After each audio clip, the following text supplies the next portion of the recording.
Blessed day, dear ones. Today we are going to see the literary devices part 2, and we are going to discuss on the topics: what do you mean by contrast, euphemism, hyperbole, irony, metaphor, metonymy, oxymoron, paradox, personification, and cliche. So let us see what do you mean by a contrast. Closely arranged things with strikingly different characteristics. அதாவது ஒரு ஸ்டேட்மெண்ட்டில் closely அரேஞ்சாக இருக்கும் அந்த words. ஆனால் அது எப்படி கொடுக்குன்னா ஸ்ட்ரைக்கிங்லி different கேரக்டரிஸ்டிக்ஸை கொடுக்கும். As we see in sonnet 130 by William Shakespeare. My mistress's eyes are nothing like the sun. Coral is far more red than her lips red. So இதுலேருந்து என்ன பார்க்கலான்னா, ஷேக்ஸ்பியர் அவருடைய லவருடைய குவாலிட்டிஸ் எல்லாத்தையுமே சன்னோடையும் காரலோடைய ரெட்னஸோடையும் அவர் கம்பேர் பண்ணுறாரு.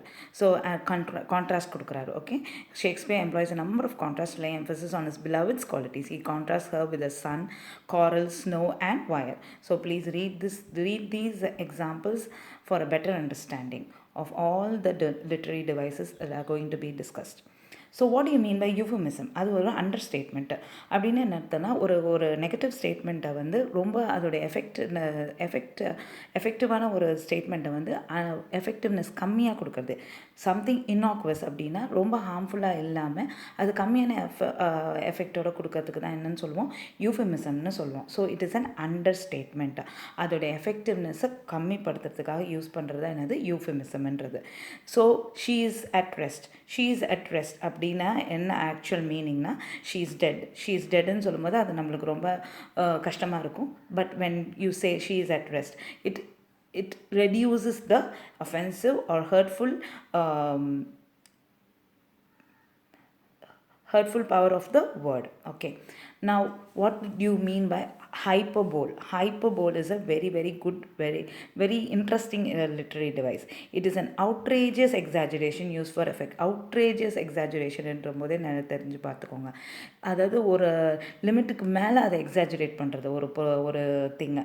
ஸோ ஹைப்பர்போல் யார் அதிகமாக use பண்ணியிருப்பாங்கன்னா, metaphysical poets use பண்ணியிருப்பாங்க. John டன்னுடைய போயம்ஸாக இருக்கட்டும், Andrew மார்வெலுடைய to his காய் மிஸ்ட்ரஸாக இருக்கட்டும், இதெல்லாம் வண்டர்ஃபுல்லாக இருக்கும். அந்த ஹைப்பர்போல் பார்த்திங்கன்னா நம்மளால் அந்த மாதிரி கம்பேர் பண்ண முடியுமா, அந்த மாதிரி எக்ஸாஜரேட் பண்ணி ஒருத்தவங்களை பேச முடியுமான்ற அளவுக்குலாம் தோணும். So I have taken an example from Macbeth. Neptune's ocean wash this blood clean from my hand அப்படின்னு மேக்பெத் கேட்பார் ஆஃப்டர் கில்லிங் த கிங். அப்படின்னா என்ன அர்த்தம்னா, கிரேட்டஸ்ட் மேக்னிடியூடில் இருக்க ஓஷன் கூட அவர் கையில் இருக்க அந்த பிளட்டை க்ளீன் பண்ணி அவருடைய கையை க்ளீன் பண்ண முடியாதான், அந்த பிளட் படிஞ்ச கையை. So he is feeling so guilty that even the Neptune's ocean cannot wash the blood from his hand. Okay, so that is known as hyperbole. Then what do you mean by irony and metaphor? ஐரனின்றது ஒரு literary device. அது ரொம்ப நல்ல ஒரு literary device. ஆக்சுவலாக நம்மளே அந்த ஒரு situation இருப்போம், ஆனால் இன்னொருத்தவங்களை பார்த்து பரிதாபப்படுவோம்ல, அதுதான் ஐரனி ஆஃப் லைஃப்னு சொல்லுவாங்க. அ கான்ட்ரடிக்டரி ஸ்டேட்மெண்ட் ஒரு situation to reveal a reality different from what appears to be true. அப்போ person is already poor. Okay, then he will be saying, பாவம் அவர் ரொம்ப இதுவாக இருக்காரு, ரொம்ப கஷ்டப்படுறாரு அப்படின்னு சொல்லுவாங்க. That is the irony of life. நம்மளே அதில் தான் இருக்கோன்றதை மறந்து போய் மித்தவங்க பரிதாபப்படுறது. So I have taken an example from the rhyme of the ancient mariner by Samuel Coleridge.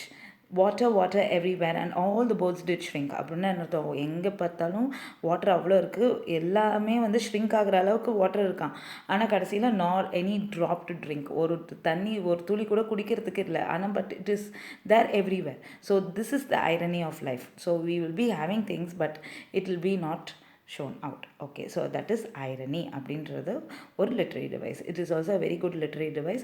In the examples ஏன் கொடுத்துருக்கேன்னா, you all have to read it and understand how irony has been applied here, and you will be able to understand when you're reading other texts also.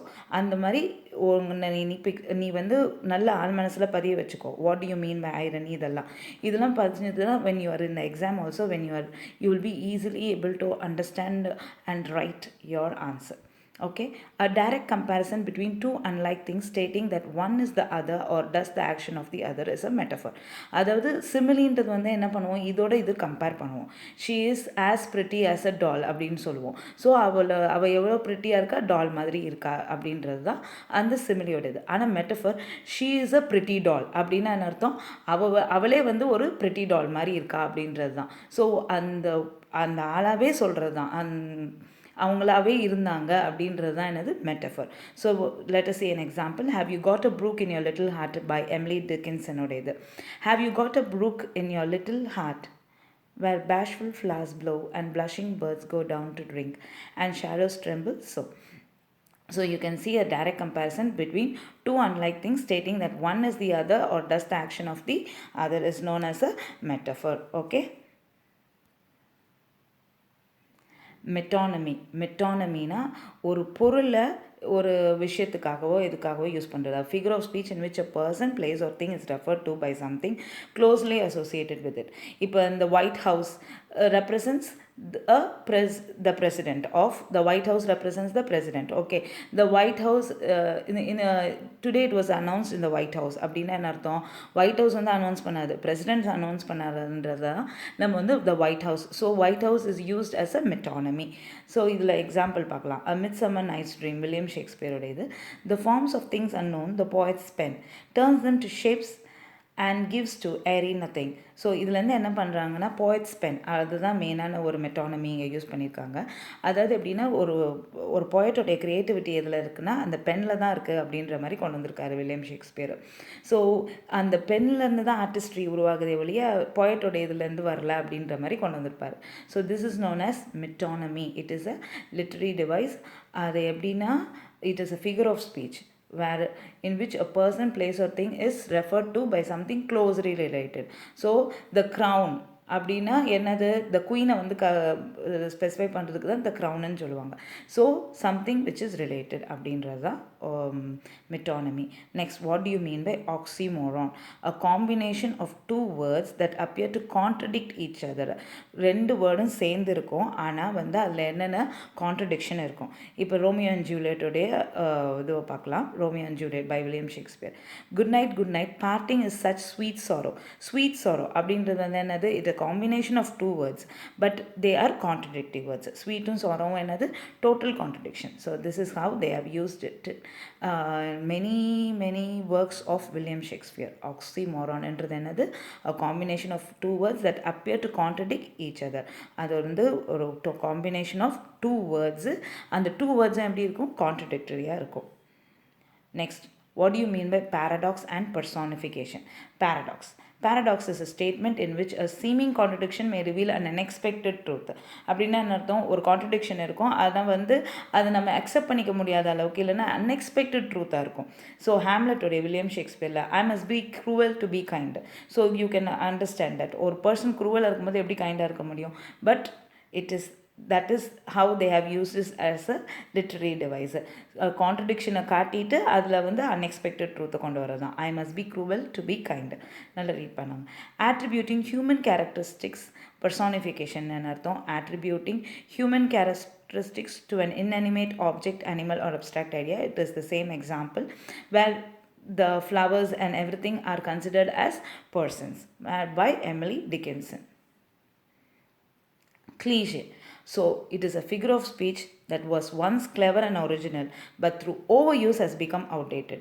So நிறைய பேர் use பண்ணி அது அவுடேட்டடாக. So அதை வந்து நம்ம formal ரைட்டிங்லேயோ இல்லைனா everyday does not make such an impact, ரொம்ப பெரிய இம்பேக்ட் க்ரியேட் ஆகாது. அப்போ வந்து அதை வந்து லிட்டரரி டிவைஸாக யூஸ் பண்ணும்போது அந்த அளவுக்கு க்ரியேட் ஆகாது. But it can be used as an literary device in poetry but not for formal writing. Okay, so it is a figure of speech that was once clever and original but through overuse has become outdated. Another one is it may also refer to actions and events that are predictable because of some previous events. Okay, so ஒருத்தவங்களோட compare பண்ணும்போது இல்லைன்னா அந்த ஒரு மாசத்தோட இது பண்ணும்போது இந்த மாதிரி விஷயங்களை வந்து இது பண்ணுறதுக்கு தான் என்னன்னு சொல்லுவோம், க்ளீஷேன்னு சொல்லுவோம்.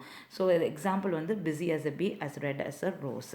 So all these examples will help you to understand these literary terms in a better way. And when you are comprehending in net examலாம் இப்போ comprehension மாதிரி கேட்க ஆரம்பிச்சிட்டாங்க. they will be giving you a stanza and they will be asking you to comprehend the poem. அதில் இந்த மாதிரி literary devicesலாம் questions வருது. So this will make help you to understand the basic formula to identify the literary devices used in the stanzas or given in the questions. Thank you. All the best.